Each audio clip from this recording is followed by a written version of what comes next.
Números capítulo 5, e hoje nós vamos começar a cobrir o capítulo 5, 6 e 7. Por isso, a folha que você recebeu tem aí, consagração e comemoração, parte 1.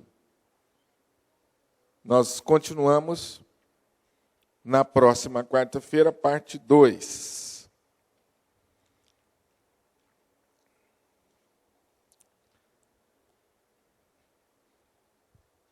Mais uma vez, eu quero lembrar aos irmãos que será bem mais proveitoso se nós lermos o livro enquanto estudamos durante a semana. Não preciso fazer uma leitura longa, não, um capítulo por dia vai acompanhar os estudos para aproveitar o máximo possível.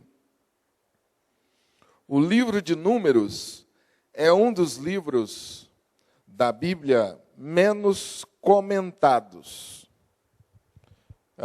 Nós comentamos, né, pastor Eduardo, que a gente quase não encontra material sobre o livro de Números. Escreve-se muito pouco sobre o livro de Números. Não sei por quê. E é um livro tão importante na história do povo de Deus, e nós aprendemos coisas aqui tão preciosas. Eu gosto especialmente do livro de Números e do livro de Josué. São dois livros da Bíblia que eu gosto muito. Acho muito rico em ensinamentos. Então, nós estamos aí nesse propósito de estudar esse livro e que talvez os irmãos tenham tido poucas oportunidades de estudar. O versículo-chave desse livro está lá no capítulo 10, versículo 29. Vamos ler juntos? Nós caminhamos para aquele lugar de que o Senhor disse, eu darei a vocês. Vamos mais forte agora? Nós caminhamos para aquele lugar de que o Senhor disse, eu darei a vocês. Essa foi a palavra de Moisés, respondendo a uma pergunta importante e uma resposta brilhante. Para onde nós estamos indo, meus irmãos? Essa é uma pergunta de qualidade. Nós estamos indo para onde? É muito saudável, de vez em quando, a gente parar e perguntar isso. Afinal de contas, eu estou fazendo o que estou fazendo para quê? Para onde eu estou indo? Para onde eu vou? Estou caminhando. A Bíblia descreve a nossa vida cristã como uma caminhada. E no livro de Números retrata essa caminhada do povo de Deus. E nós vamos aprender muita coisa sobre a nossa caminhada cristã estudando o livro de Números. A introdução traz uma ilustração. Quando Mahatma Gandhi, líder espiritual da Índia, quando era o líder espiritual da Índia, um missionário perguntou qual ele achava era o maior obstáculo para as missões cristãs naquele país. Então Gandhi respondeu, o maior obstáculo são os cristãos. Pode ser que nós não gostemos da resposta dele, mas temos que admitir que com muita frequência o povo de Deus é um estorvo para a obra do Senhor. A melhor ilustração disso encontra-se, então, no livro de Números, em que vemos Israel repetidamente, reiteradas vezes, desobedecendo a Deus e sofrendo as consequências. Isso explica porque o Senhor colocou algumas regras claras e práticas para a vida diária do povo de Israel. Eles eram um povo escolhido de Deus, separados de outras nações, e Deus queria, então, que fossem diferentes na sua maneira de viver. Amém? Os irmãos concordam com a resposta de Mahatma Gandhi? Acha que tem sentido? Tem, não tem? A gente não gosta muito da resposta, não. Ela mexe com os nossos brios, né? Dizer que nós, como igreja, somos empecilho para o avanço da própria igreja. Que coisa pesada. Mas tem sentido. Quando você olha 2000 anos de história da igreja, você vai ver que tem algumas coisas aí que depõem contra a vida da igreja. E o livro de Números é um exemplo dos mais claros possíveis, contendo inclusive exortações para nós a respeito da nossa maneira de viver. Capítulo 5, versículo 7, mais uma vez, Deus está dizendo que tipo de povo que ele gostaria que o povo de Israel fosse. Que tipo de povo que Deus quer que nós sejamos, que a sua igreja seja. Como eu já disse, essa é a primeira parte, depois nós continuaremos. A primeira lição que nós aprendemos aqui, a primeira coisa que Deus quer deixar muito claro para o povo, que Deus espera que seu povo fosse um povo puro, fosse um povo que cultivasse a pureza.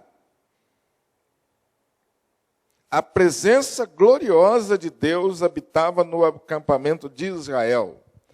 Algumas vezes eu li esse texto com os irmãos aqui e disse para os irmãos que considerava esse texto um dos mais importantes para nós como igreja. Quando Deus diz assim para o povo: andarei entre vós e serei vosso Deus, e vós sereis o meu povo. Veja o que Deus está dizendo: eu vou andar entre vocês, e vocês serão o meu povo. Com essa promessa maravilhosa, quem não gostaria de ter Deus como sua companhia? Quem não gostaria de acordar pela manhã e ir trabalhar com Deus? Estar o dia todo com Ele e voltar para casa com Ele? Quem não gostaria? Mas a pergunta é: Deus gosta de estar conosco? Vamos ver o outro lado da moeda, né? Essa é a questão. Então, essa promessa, Deus estará sempre conosco, glória a Deus por isso. A pergunta é agora, e a minha responsabilidade nisso? Essa promessa é maravilhosa, mas ela traz uma responsabilidade. Eu preciso cuidar do meu andar. Eu preciso cuidar do meu andar. Sereis santos, disse Deus, porque eu sou santo. Quem anda conosco, o Deus que vai conosco é santo. E Ele gosta de andar com gente santa. Que tipo de pessoa o Senhor deseja que o povo fosse? Um povo puro, zeloso pela santidade, pela sua conduta. Por isso aparece tantas vezes nesses textos o conceito de limpo e imundo. Vocês vão ver muitas vezes esses dois vocábulos aparecerem aí. E eram dois termos essenciais para a vida de Israel. A limpeza não está apenas se referindo à higiene pessoal, mas ela estava incluindo principalmente ser aceitável diante de Deus naquilo que comiam, naquilo que vestiam e na forma como se comportavam em casa e em público. Vamos lembrar que os israelitas estão na infância da sua fé. Pergunta aos irmãos, o que eu quero dizer com isso? O que eu estou querendo dizer com isso quando eu afirmo que o povo está na infância da sua fé? Não tinham maturidade. Eram meninos na fé. O que mais? Neófitos.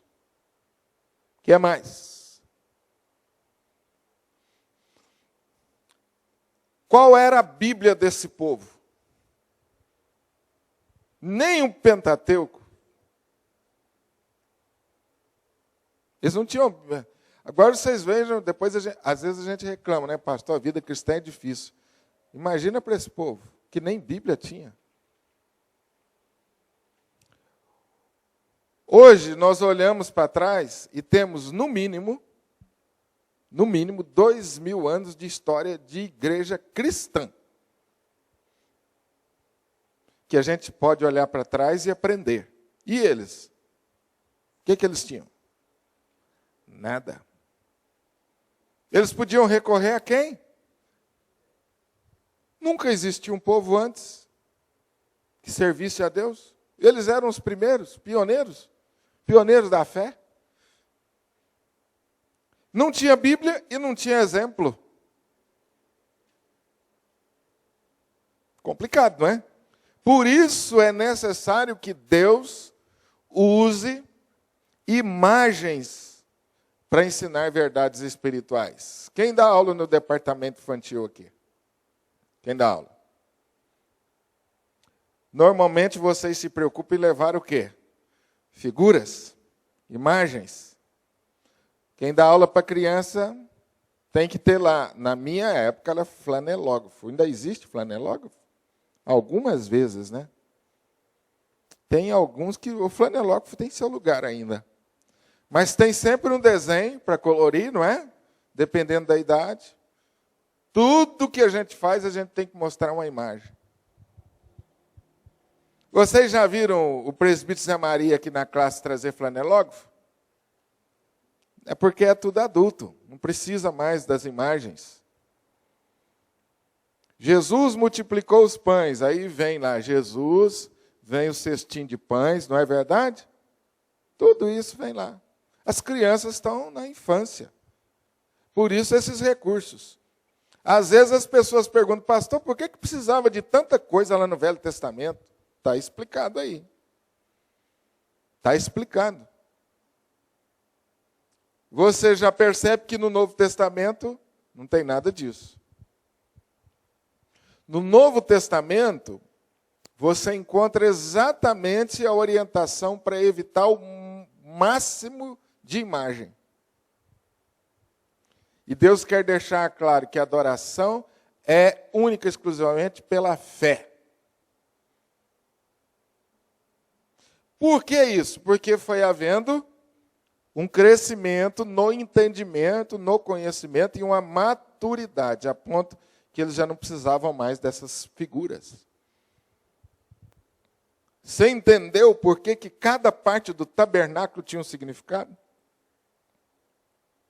Cada parte da arca tinha um significado?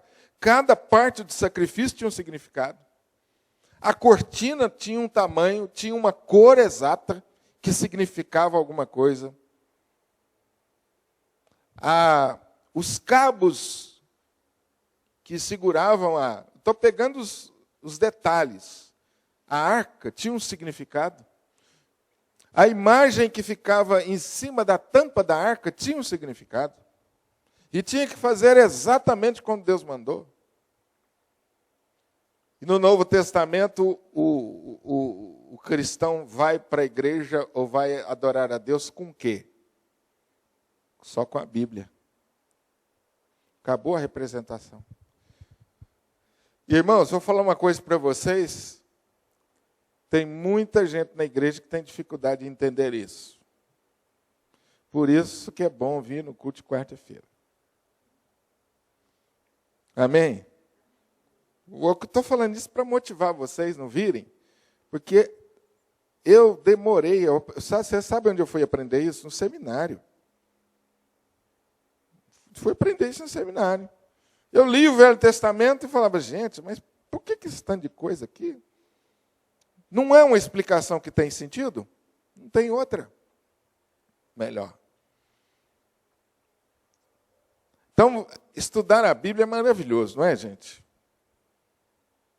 Estudar a Bíblia é maravilhoso. E poder ensinar é melhor ainda. Porque as pessoas vão perguntar para vocês isso quando você sentar para ensinar a Bíblia para alguém, ele vai perguntar.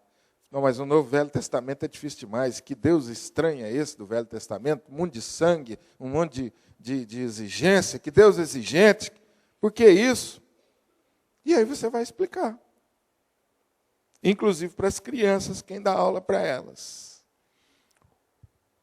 Deus, então, usa a imagem para ensinar verdades espirituais. Ele comparou o pecado a doenças, e contaminação e a santidade à saúde e pureza.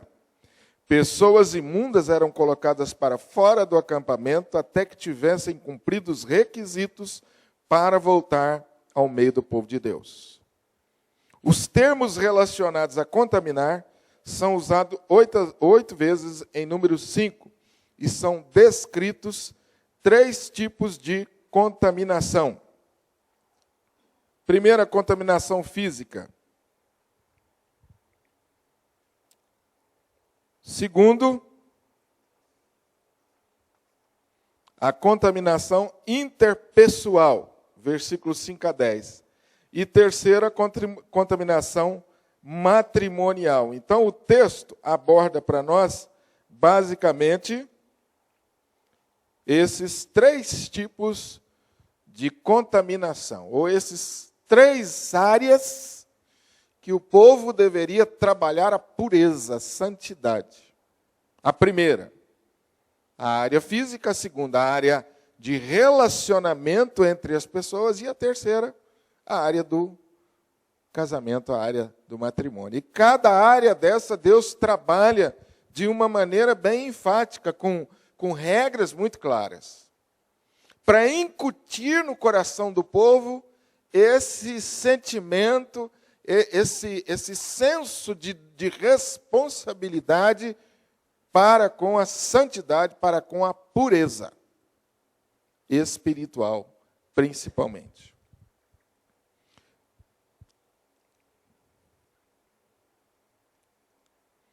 Vamos ver então aí. A primeira forma de contaminação, a contaminação física. Os estudiosos não apresentam um consenso quanto ao que era chamado lepra na antiguidade. Então tem muita gente que faz um paralelo entre a lepra daqueles dias com a lepra dos nossos dias, que hoje já é quase que uma doença extinta, né? Hoje é chamada de hanseníase, não é?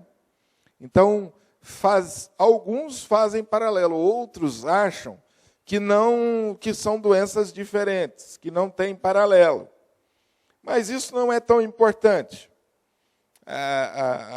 O que percebe-se é que a lepra, naquele tempo, que era chamada doença da lepra, era uma doença contagiosa e que não tinha cura.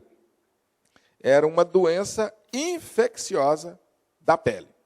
Isso os estudiosos são unânimes em dizer. Era uma doença infecciosa da pele. Tem muitos paralelos com a doença da lepra nos nossos dias, com a hanseníase, mas nem todos são de acordo. Seja o que fosse, a lepra era uma doença temida e que tornava suas vítimas cerimonialmente imundas. Elas tinham que viver fora do acampamento e, se alguém se aproximasse delas, deviam gritar: imundo, imundo. Caso fossem curadas, deviam passar por um longo processo de purificação antes de serem readmitidas no acampamento. Esse era o primeiro tipo de contaminação, então, a lepra. O segundo grupo contaminado era constituído de pessoas que tivessem algum tipo de fluxo. Esse fluxo podia ser normal ou anormal, mas de qualquer modo tornava a pessoa imunda. Alguns desses fluxos podiam ser causados por doenças venéreas e outras infecções que fariam com que a pessoa contaminasse outros, de modo que o isolamento desses indivíduos ajudava a manter o acampamento saudável. O terceiro grupo era composto de pessoas que haviam tocado num corpo morto, quer fosse humano ou animal.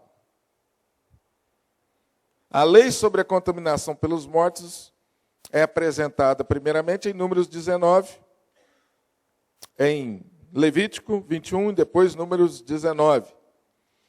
A carcaça de um animal em decomposição tinha grande probabilidade de estar contaminada e assim contribuir para propagar doenças. Contudo, até os cadáveres de pessoas eram considerados imundos. Aqueles que preparavam seus entes queridos para o sepultamento ficavam cerimonialmente imundos por 1 semana e precisavam passar pela purificação ritual antes de ser recebidos de volta no acampamento. Parece estranho isso para nós, né, gente? Mas vocês perceberam que tudo tinha uma aplicação inicial para a saúde? Todas essas áreas? Não havia, gente, nenhum tipo de tratamento, ou o tratamento médico era extremamente pequeno, fraco, primário, né? Primitivo. Então, todas essas leis eram para resguardar a saúde do povo e apontavam para as questões espirituais. Apesar dessas leis envolverem questões de saúde, e aí eu estou frisando aí, de higiene, seu propósito fundamental era ensinar aos israelitas o sentido da separação e da santidade. Israel deveria ser um povo puro e, para isso, precisava obedecer a palavra de Deus em todas as áreas da vida. Hoje, em nossos dias, a palavra de Deus também nos exorta, conforme 2 Coríntios capítulo 7, versículo 1. Purifiquemo-nos de toda impureza, tanto da carne como do espírito, aperfeiçoando a nossa santidade no temor do Senhor. Quando o Senhor ministrou aqui na terra, ele ignorou as leis de imundícia e tocou leprosos. Foi tocado por pessoas com fluxos anormais. E até mesmo tocou os mortos. Era o toque do médico dos médicos, trazendo cura às vítimas. Porém, não foi contaminado, porque era o Filho de Deus. Foi somente quando morreu na cruz que Jesus levou sobre si nossa impureza e a terrível enfermidade do nosso pecado. Pois não, pastor? Claro.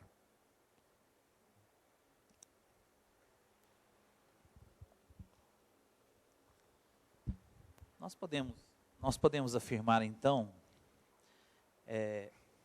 que não havia uma preocupação teológica nessas condições que foram colocadas? Era mais saúde ou indiretamente são teológicas também? Não. Olha o que eu estou dizendo aqui. Apesar dessas leis envolverem questões de saúde e de higiene, seu propósito fundamental era ensinar aos israelitas o sentido da separação e da santidade. Ou seja, era físico, de saúde, mas também espiritual. Muito mais espiritual. O propósito fundamental era espiritual. Dessa forma, através da saúde física e principalmente da saúde espiritual. Por que saúde espiritual? Porque eles obedeciam a palavra. A saúde espiritual era decorrente da obediência a esses mandamentos. Então, a saúde espiritual, combinada com a saúde física, é que tornava o povo de Israel um povo diferente. porque as outras nações não tinham esses privilégios. O Deus das outras nações era um Deus normalmente promíscuo, que não tinha nenhuma preocupação com a saúde, pelo contrário.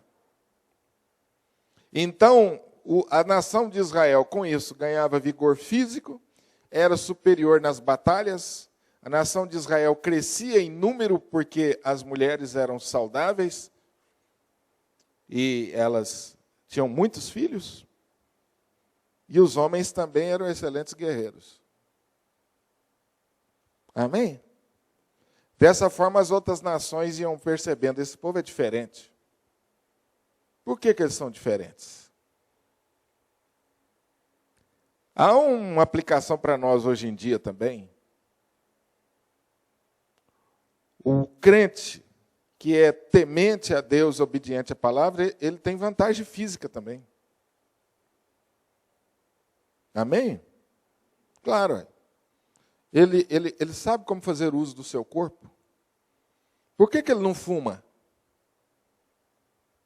Bom, eu não fumo em obediência à palavra de Deus, que ela me ensina que eu tenho que zelar pelo meu corpo. Com isso eu ganho vantagem. Por que eu não bebo? Eu não faço uso do álcool de forma desmedida, porque ele estraga a minha saúde. Às vezes as pessoas falam para a gente, né? Você não bebe, você não fuma, porque você é crente? Você não está aproveitando a vida. Né? Já ouviram isso? Ser crente é difícil, né? Vocês não aproveitam a vida. Ixi, já quantas vezes ouvi isso. Pelo contrário. A gente aproveita muito mais. E o tempo vai dizer isso. Né? Você chega no médico, o médico faz aquelas perguntas para você. Você fuma? Você fala, não. Você bebe? Não. Muitos falam assim, está explicado. Já ouviram isso do médico ou não? Eu já ouvi isso do médico. Está explicado. Você tem boa saúde. Então, está entendido aí? Vamos para frente? Primeiro, a contaminação física. Segundo, a contaminação interpessoal. Disse mais o Senhor a Moisés, diz aos filhos de Israel, quando um homem ou uma mulher cometer algum dos pecados em que caem os homens ofendendo ao Senhor, tal pessoa é culpada. Confessará o pecado que cometer e pela culpa fará plena restituição e lhe acrescentará a sua quinta parte e dará tudo àquele contra quem se fez culpado. Eu estou lendo um trechinho aí da lei da restituição. A pessoa que cometia uma ofensa contra a outra devia confessá-la e restituir o que fosse preciso. Não bastava apenas confessar o pecado e dizer assim, sinto muito. E depois levar o sacrifício pelo pecado ao sacerdote. O transgressor, ou o que era o ofensor, deveria pagar a parte prejudicada, um parente ou sacerdote, uma quantia em dinheiro equivalente à perda sofrida, acrescentando a esse valor mais 20%. Desse modo, o Senhor ensinou ao seu povo que o pecado tem alto preço e magoa as pessoas, e o verdadeiro arrependimento exige uma restituição honesta. Já pensou isso valendo para hoje? Ia ser complicado administrar isso, né? Gente, vamos falar a sinceridade. Nós estamos falando de uma sociedade antiga, mas eu acho que se isso valesse hoje, a gente ofenderia menos os outros, não? Certo, pastor? Você concorda comigo? Ué, pesa no bolso. Tem sentido ou não? Vocês acham que não? Hã? Eu acho que sim. Eu acho que sim. No entanto, havia outro elemento envolvido. Israel estava prestes a enfrentar seus inimigos e não podia haver unidade no exército se o povo tivesse conflitos internos por causa de ofensas pendentes. Soldados zangados com seus companheiros e com Deus poderiam levar a nação à derrota. A verdadeira unidade começa quando todos estão em ordem com Deus e uns com... Interessante isso aqui, hein, gente? Não é? O soldado está brigado com o outro lá, começa a ver desunião na tropa, o exército disperso, era presa fácil para o inimigo. Olha como que Deus tratava as coisas. Então, a contaminação interpessoal, a necessidade de manter os soldados unidos, sem mágoa, sem ofensa. É necessário isso hoje, gente? Como igreja, nós somos esse exército, não é verdade? É necessário nós cuidarmos dessas coisas também. A palavra de Deus exorta a gente quantas e quantas vezes. Não se põe o sol sobre a vossa ira. A mágoa guardada vai criando raízes e é terrível. Uma pessoa ofendida e que guarda a ofensa, ele resiste mais que 1000 fortalezas, diz Provérbios. Ele vai se tornando uma pessoa endurecida. Por isso, meu irmão, não guarde mágoa de ninguém. Você vai se tornando uma pessoa dura, fechada e insensível. Resolva logo. Resolva logo. Às vezes a gente precisa se humilhar. Pedir perdão até quando você não ofendeu. Mas se você for pensar bem, é melhor assim. Não é? Feito a paz, você está livre. E às vezes a gente finca o pé no direito, cada um se julga no direito e o problema persiste. A desunião cresce, a mágoa vai se aprofundando e vai ficando cada vez mais difícil ser tratado. Os irmãos já tiveram experiência nesse sentido? Em suas relações pessoais, você toma a iniciativa de ir até o irmão, acerta as coisas, e às vezes aquele irmão fala assim para você, eu que deveria te pedir perdão. E as coisas se acertam e vamos embora. Não é? É terrível quando a gente, depois disso, ainda guarda mágoa. Isso é terrível. Mas você que pediu perdão e que ofereceu perdão está livre. Você está livre para prosseguir na sua vida. Isso é bênção. E a pessoa, enquanto não perdoa, fica presa. Isso é terrível. Muito bem. Terceiro ponto. Houve um errozinho aí na digitação. É 3. Contaminação matrimonial. Do versículo 11 a 31 do capítulo 5, você agora vai ver as instruções sobre o casamento. Eu vou ler um trecho aqui da Bíblia.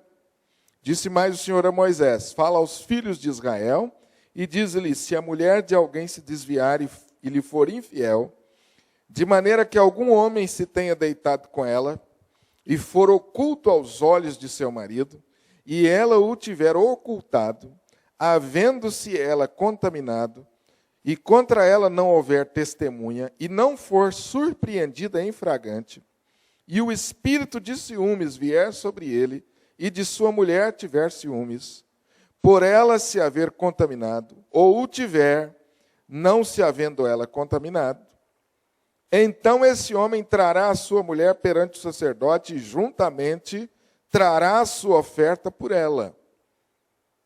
1/10 de efa de farinha de cevada, sobre a qual não deitará azeite, nem sobre ela porá incenso, porquanto é oferta de manjares de ciúmes, oferta memorativa que traz a iniquidade à memória.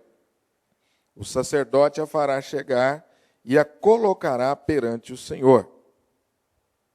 Então está aí, eu li alguns trechos, e nós vamos, à medida que vamos falando, buscando aqui o texto bíblico. O texto está tratando aqui, sobretudo, da fidelidade no casamento. A fidelidade colocada como um alicerce no casamento e nas relações sociais.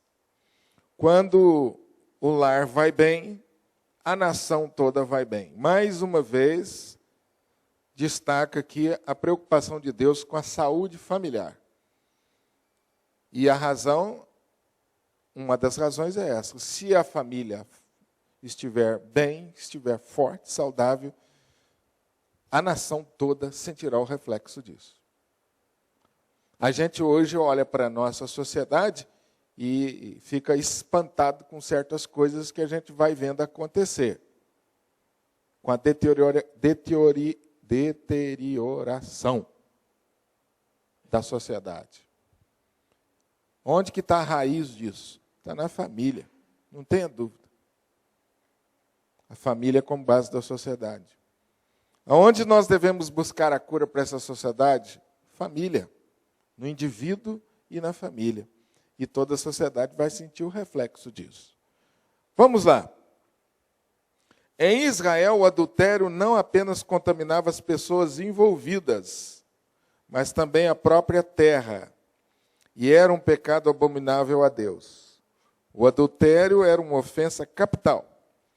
Se a culpa fosse comprovada, o casal adúltero era apedrejado até a morte. Deuteronômio 22, 22 a 24.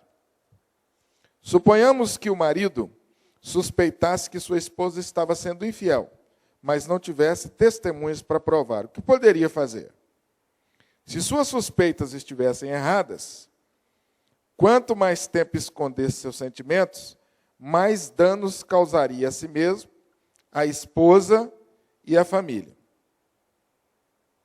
Se suas suspeitas estivessem corretas, a infidelidade da esposa poderia trazer fluxos espúrios, ou até mesmo doenças para casa. Para resolver esse dilema, o Senhor instituiu uma prova. Então vamos ver aqui os procedimentos envolvidos aí nessa questão. Infelizmente, gente, eu não sei porquê, na folha de vocês faltou um pedaço, tem uma folha 3. Então eu vou ler aqui para vocês a parte que está faltando e na próxima quarta eu trago para vocês a complementação. Como que Deus orientou tratar, então, o caso da infidelidade ou da suspeita da infidelidade? Os irmãos entenderam o problema aqui? Amém ou não? Vocês falam para mim se vocês entenderam. Porque não é uma coisa muito comum, né? Então, a ideia aqui era o seguinte, se fosse infiel e tivesse testemunha, a coisa era mais fácil. Mas se não tivesse testemunha e ele tivesse suspeita, e essa suspeita crescesse no coração dele e virasse um ciúme, como que ele deveria fazer? Deus está dizendo aqui, está deixando claro que esse ciúme, seja ele justificado ou não, ele é tremendamente prejudicial. Justificado ou não, como que se deve fazer? Então aí vem os passos. Os irmãos estão acompanhando na folha aí? É bem interessante isso aí. O marido leva a esposa para o sacerdote à porta do tabernáculo com oferta determinada, como nós vimos. O teste era um acontecimento público que podia ser visto e ouvido por outros. A gente pode desligar esse ventilador? Está fazendo falta para vocês? Vamos desligar ele, por favor? Desliga para mim. É lá em cima? Eu tinha desligado, todos ligaram. Não precisa ligar, não. Não está tão calor assim. O marido levava a esposa para o sacerdote à porta do tabernáculo com oferta determinada. O teste era um acontecimento público que podia ser visto e ouvido por outros. Então o sacerdote apresentava a mulher ao Senhor, pois somente Deus era o juiz desse caso. As palavras perante o Senhor aparecem 4 vezes nessa passagem. E o nome do Senhor é mencionado 2 vezes no juramento. O sacrifício era o mais simples possível, do tipo que uma pessoa pobre pudesse levar, e era apresentado sem óleo nem incenso. O casal ficava diante do Senhor como o mais pobre dos pobres. Até aí tranquilo, irmãos? Entenderam o primeiro passo aí, então? Então ele levava a esposa perante o sacerdote, era um acontecimento público, e ele então apresentava a mulher e apresentava o sacrifício. Lembrando que aqui o texto faz questão de dizer que isso era perante o Senhor. Então Deus está deixando muito claro aqui que ele está envolvido diretamente no negócio. Havia uma manifestação especial de Deus nesse ponto. Não era o sacerdote simplesmente com discernimento, não. Deus se manifestava de uma forma especial, os irmãos vão ver. O sacerdote, então, pegava a água da bacia e pó do chão do tabernáculo. Veja isso aí, gente. Misturava-os no vaso de barro. Talvez o pó fosse uma lembrança das origens humildes do homem e de seu destino, a morte. Aqui nós já estamos fazendo uma conclusão.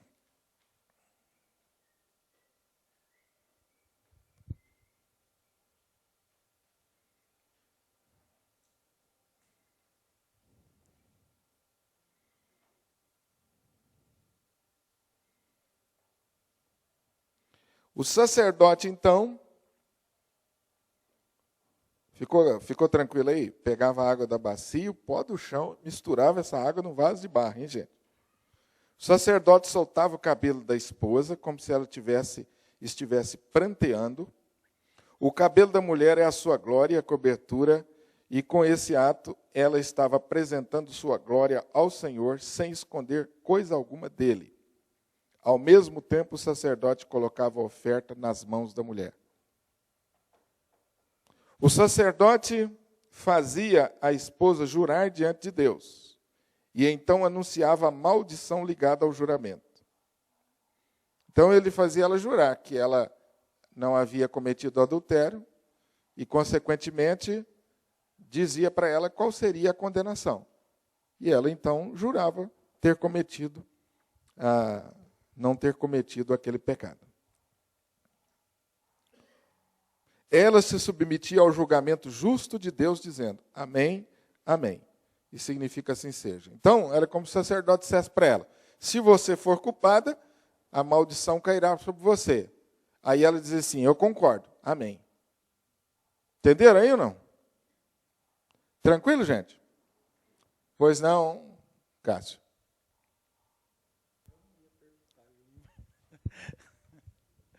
Pastor, e quanto ao homem que adulterou? Vamos lá, filho, deixa eu acabar aqui. Mas a folhinha acabou. Não, é o que eu falei, eu estou lendo aqui os passos para vocês, depois eu dou a folhinha, quarta-feira. Vamos lá. A mulher bebia essa água. A palavra amarga, usada 4 vezes nessa passagem, e a palavra amargura, que aparece uma vez, não se refere ao sabor da água, mas aos seus efeitos sobre o corpo da mulher. Se ela fosse culpada, Deus faria cair sobre ela amargo sofrimento. A esposa bebia água, passo 7. E o sacerdote tomava a oferta das mãos dela e a oferecia ao Senhor. Se a esposa fosse de fato culpada, os resultados provariam sua culpa. Se ela concebesse, perderia o bebê. Ou então ela se tornaria estéril para o resto da vida. Sentiria em seu corpo as terríveis consequências de seus pecados e viveria com elas até o fim.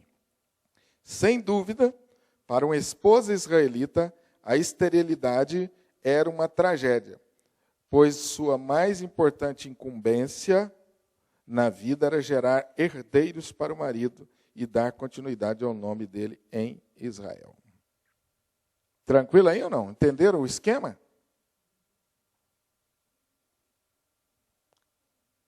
Os passos que deveriam ser dados? Vamos fazer as considerações agora. Não há qualquer registro nas Escrituras de algum marido que tenha usado essa prova, ou de que alguma esposa a tenha pedido. Então, a gente não tem na Bíblia nenhum caso para ter como exemplo. Talvez a própria existência dessa lei tivesse servido para refrear o adultério e advertir que o pecado pudesse ser descoberto. E aqui está vendo um talvez aqui. A Bíblia não traz registro, então é razoável você imaginar que isso nunca tenha acontecido, nunca tenha sido preciso usar essa lei por causa do medo, porque o negócio era feio.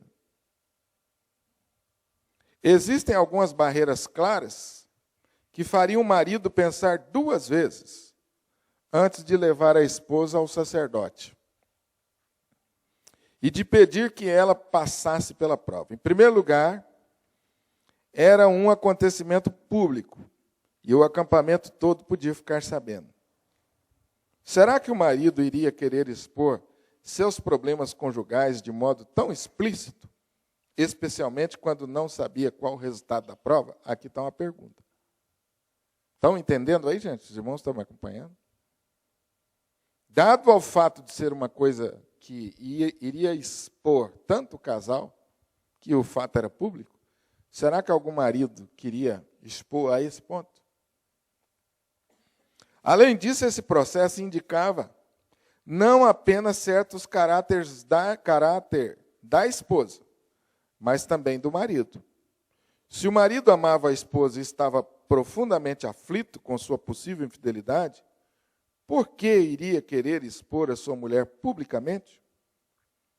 Mas se ele não a amava e só queria magoá-la, poderia acabar sendo envergonhado se a prova mostrasse que ele estava errado.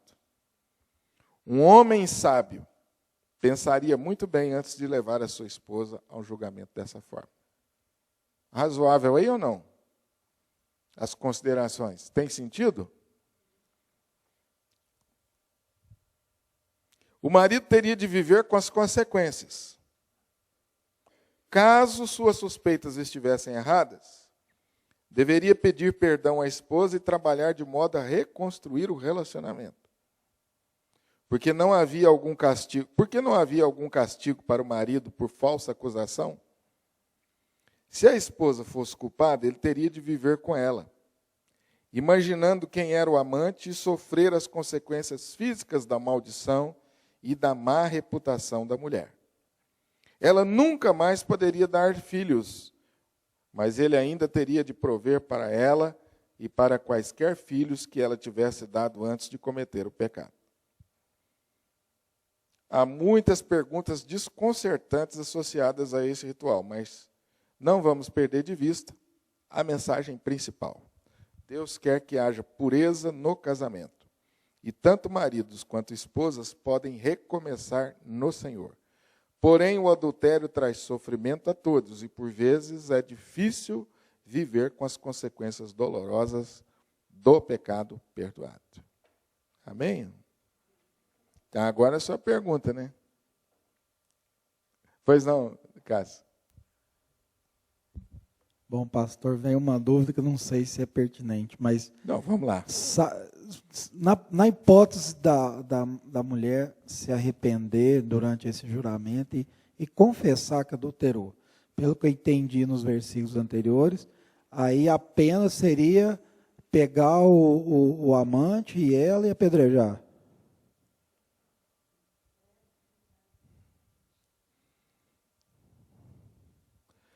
Aqui não traz, aqui não prevê a possibilidade de arrependimento sem as consequências. Ela poderia se arrepender, mas ela sofreria as consequências.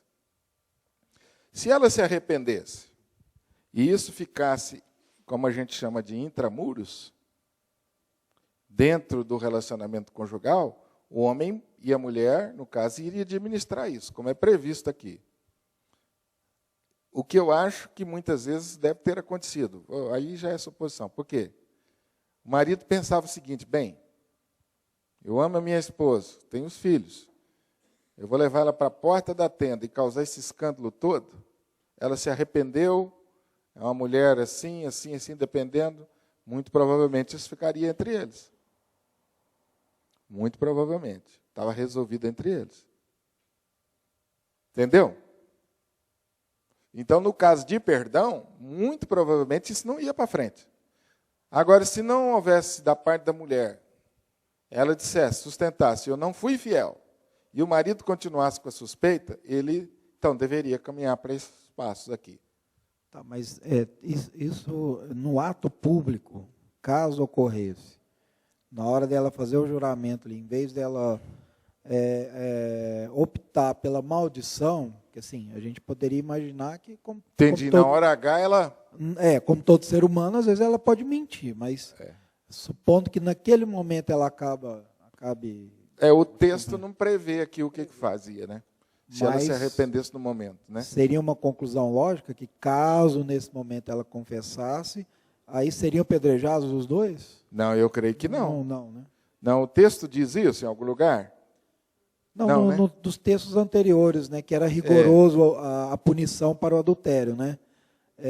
Eles eram apedrejados quando tinha testemunha e tudo mais, né? Deuteronômio 22 fala trata novamente dessas recomendações, dessas leis sobre o casamento. Então, deixa eu pegar aqui um texto que fala. Por exemplo, se um homem for achado deitado com uma mulher que tem marido, então ambos morrerão. O homem que se deitou com a mulher e a mulher, assim, eliminarás o mal de Israel. Então, está a resposta à sua primeira pergunta. Se o homem fosse considerado adúltero, ele era também apedrejado. Valia para os dois. Se houver moça virgem desposada e um homem a achar na cidade se deitar com ela, então trareis ambos à porta daquela cidade e o apedrejareis até que morram, a moça porque não gritou na cidade e o homem porque humilhou a mulher no seu próximo. Assim eliminarás o mal do meio de ti. E aí vem uma série de recomendações aqui, e eu não encontro aqui nada sobre o que você está falando, não. Mas é muito provavelmente que isso devesse acontecer, né? Que caso ela... Pois não.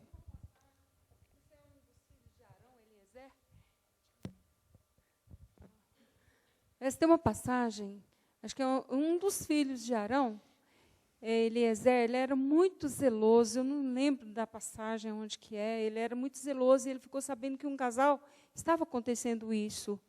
E ele matou esse casal.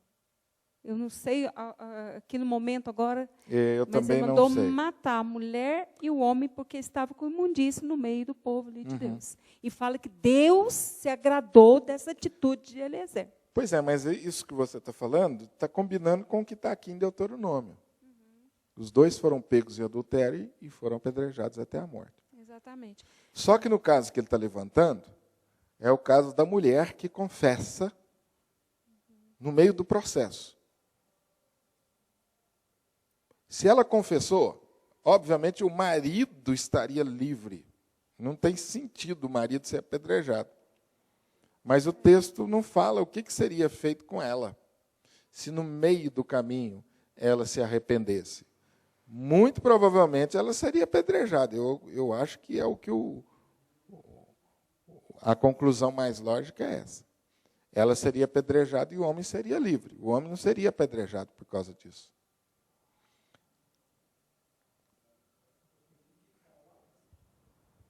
Se ela indica o amante, os dois seriam apedrejados, de acordo com Deuteronômio. Com certeza. De repente rolava uma delação premiada, né?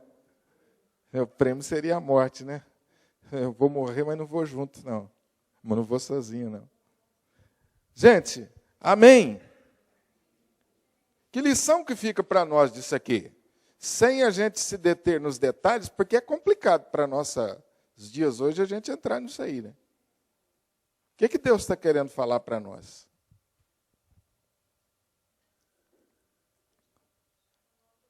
A santidade no casamento, obviamente, mas o perigo, o problema da infidelidade. A Bíblia não faz diferença entre pecadinho e pecadão, mas ela faz diferença entre consequências do pecado. E fica claro desde o início que a infidelidade, ela traz consequências seríssimas para a vida conjugal. Difíceis de ser reparadas, a ponto de Deus dizer no Novo Testamento que, se houver infidelidade, justifica-se o divórcio. Né? Deus diz que o homem poderá se divorciar da mulher e vice-versa, caso haja infidelidade. Por quê? Porque é um pecado de consequências gravíssimas. É uma quebra da aliança. Talvez a gente entenda muito por aí o que está acontecendo com a nossa sociedade.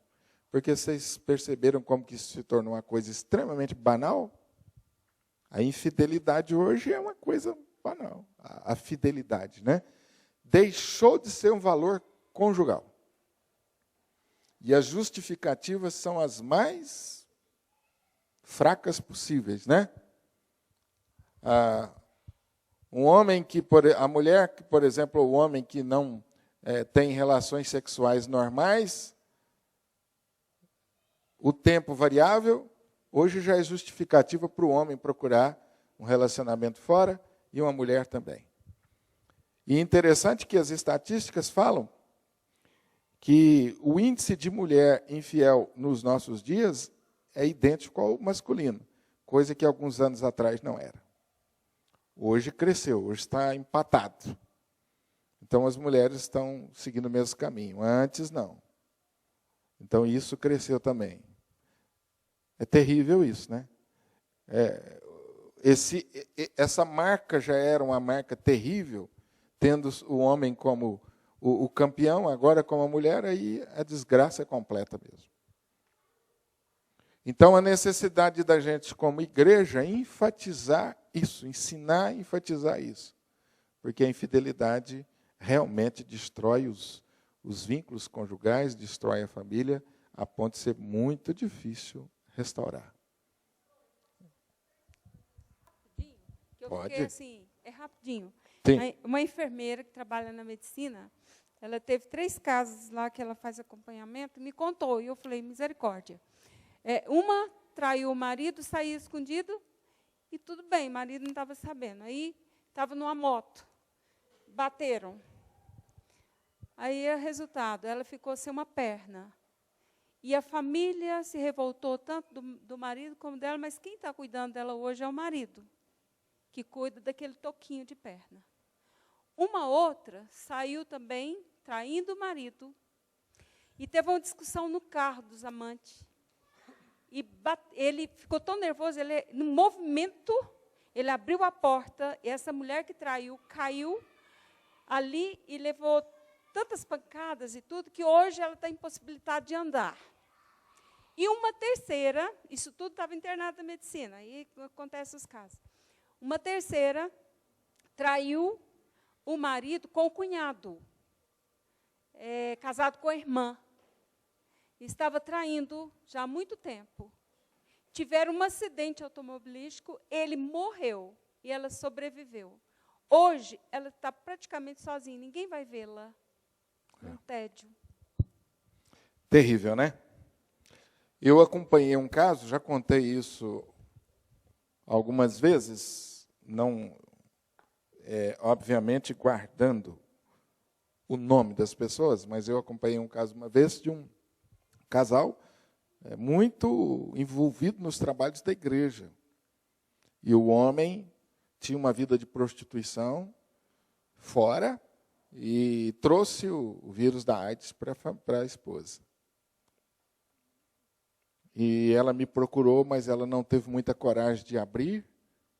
Durante um certo tempo, ela tentou compartilhar as dificuldades, mas ela não conseguiu. Foi naquela época em que a AIDS, alguns anos atrás, começou a tornar-se mais conhecida. E isso ficou oculto. Ele morreu primeiro. Ele era presidente da UPH, muito ativo, companheiro do pastor nas visitações, e fez a família sofrer durante muito tempo, porque o relacionamento interior da casa, da família, já estava terrível, ela sofrendo. Depois ele veio falecer, e depois ela veio a falecer. Quando eu acompanhei o ofício fúnebre dela, não se divulgou a doença. Ninguém sabia. Quando eu olhei no caixão, eu vi as marcas no corpo, na pele dela, o sarcoma. E aí eu perguntei ao pastor, falei, qual foi a razão do falecimento dela? Aí o pastor, muito constrangido, olhou para mim, não me respondeu, e eu falei assim, eu já entendi. E ele falou, é isso mesmo que você está pensando. E é uma família muito querida, eu casei os filhos deles, dos primeiros casamentos que eu fiz como pastor, casei os filhos, e depois o sepultamento do marido e da mulher, por conta dessa vida promíscua de infidelidade, ele trouxe essa doença para casa. Olhem a desgraça para a família. Acabou a família. Acabou. Então, vocês imaginam esse povo, nessa grande quantidade, vivendo no deserto. Como as relações eram difíceis, como a vida diária era difícil. Mais de 3 milhões de pessoas. Se não tivesse um comportamento ou regras muito rígidas, imagina onde ia parar a coisa. Né? Então, esse texto, eu acho que ele, entre outras coisas, ele mostra como Deus conduz as coisas, né? Preserva a família, e essa família preserva a sociedade. Então, não é de se admirar que o diabo tente destruir a família, né? Porque ele sabe que destruindo a família, ele acaba com tudo. Não é de se admirar que hoje os nossos valores, principalmente esse da fidelidade, estão em baixa, porque é o caminho para a destruição. Então, abaixa a fidelidade. E a televisão hoje, a mídia divulga isso de uma forma, né, gente? Hoje, é motivo de destaque quem teve muitos casamentos, quem teve... É complicado, né? Nós vivemos dias muito difíceis nisso. Eu lembro de um amigo meu, eu gosto sempre de contar isso, em que nós fazíamos parte de um grupo de futebol, e de vez em quando os colegas se assentavam na mesa e tomavam cerveja e contavam as prosas do final de semana, os homens casados. Eu e esse amigo da Metodista, a gente sentava mais do lado, tomando um guaraná, conversando, e ele falava assim, tá lá, Honório, o pessoal contando as prosas do final de semana. Um tem 2 mulheres, o outro fez isso, o outro fez aquilo. E ele falou assim, homem mesmo somos nós, né? Eu falei, por quê, Adriano? Ele falou assim, porque nós estamos casados com uma só há muitos anos. Isso é que é ser homem. Eu falei, você está certo. Isso é que é ser homem. Porque eles contavam prosas de que é sinal de masculinidade, né? A infidelidade. Ser homem mesmo é ficar casado com uma só a vida inteira até o fim. Esse é o valor que Deus preza. Amém, gente?